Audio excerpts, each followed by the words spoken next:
سورہ فرقان آیت نمبر 39۔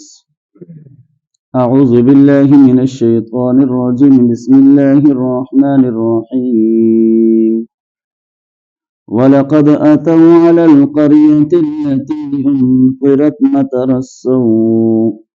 أَفَلَمْ يَكُونُوا يَرَوْنَهَا بَلْ كَانُوا لَا يَرْجُونَ نُشُورًا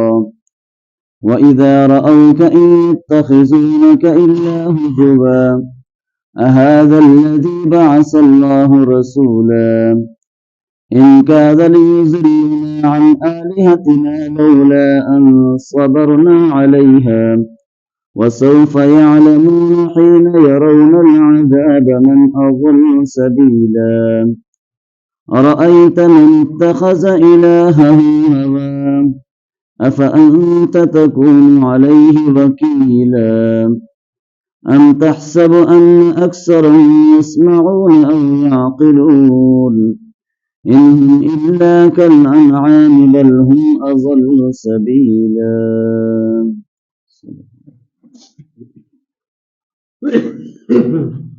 وَلَقَدْ أَتَوْا عَلَى الْقَرْيَةِ الَّتِي أُمْطِرَتْ مَطَرَ السَّوْءِ، اور یہ لوگ گزرے ہوں گے اس بستی سے جس پر بہت بری بارش برسائی گئی۔ افلم یکونوا یرونہا،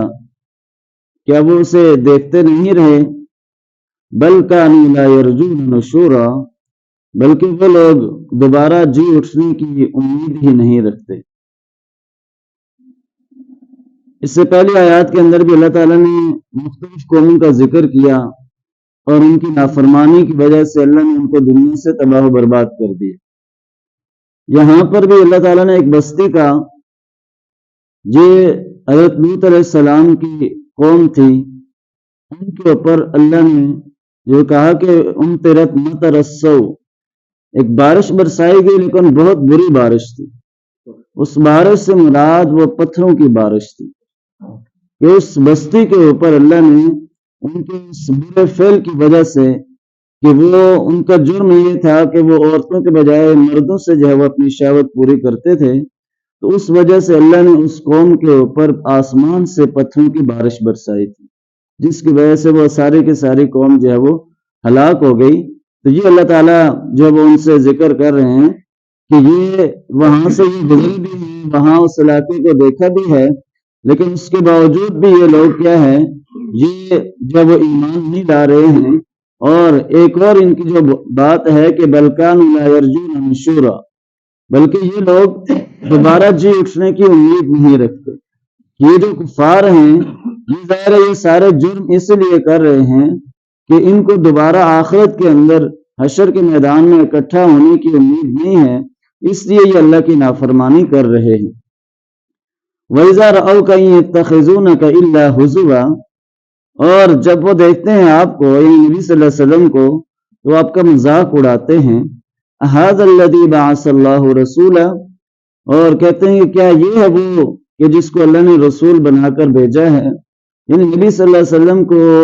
تنگ کرنے کے لیے ان کا مذاق اڑاتے تھے، گستاخی کرتے تھے، اور طرح طرح کے الفاظ جو ہے وہ ان کے سامنے کہتے تھے کہ یہ ہے اللہ تعالیٰ نے جو رسول بنا کر بھیجا ہے۔ آگے مزید اس کی وضاحت ہے کہ ان کاد لیضلنا عن آلہتنا لولا ان صبرنا علیہا، مزید وہ کہتے ہیں کہ اگر یہ قریب تھا کہ ہمیں اپنے معبودوں سے ورغلا دیتا، گمراہ کر دیتا، لولا ان صبرنا علیہا، اگر ہم ان پر ثابت قدم نہ ہوتے۔ مراد یہ ہے کہ یعنی نبی صلی اللہ علیہ وسلم ان قریب ہمیں جو ہے وہ اپنے جو بت ہیں، جو معبود جن کی ہم پرستش کرتے ہیں، قریب تھا کہ وہ ہمیں ان سے ورغلا کر جو اپنی طرف موڑ لیتے۔ آگے اللہ نے کہا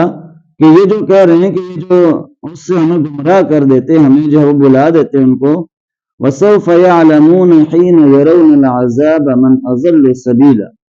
ان قریب وہ جان لیں گے جب وہ دیکھیں گے عذاب کو، من اضل سبیلا، کون ہے سیدھے راستے سے بھٹکا ہوا۔ یعنی ابھی تو وہ مسلمانوں کو، نبی صلی اللہ علیہ وسلم کو کہہ رہے ہیں، لیکن ان قریب وہ وقت آئے گا، حین یرون العذاب، جب وہ عذاب کو دیکھیں گے تو اس وقت واضح ہو جائے گا، اس وقت فیصلہ ہو جائے گا کہ راہ راست پر کون تھا اور برے راستے پر، بھٹکے ہوئے راستے پر کون تھا۔ ارأیت من اتخذ الہہ ہواہ، کیا آپ نے دیکھا اس شخص کو کہ جس نے اپنے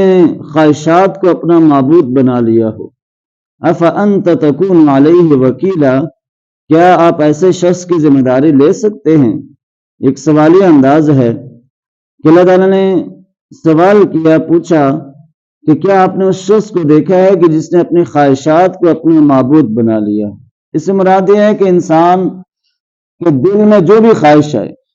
اس خواہش کو پورا کرنا گویا اپنے خواہشات کو معبود بنانے کے مترادف ہے. جس نے کہا گیا نا کہ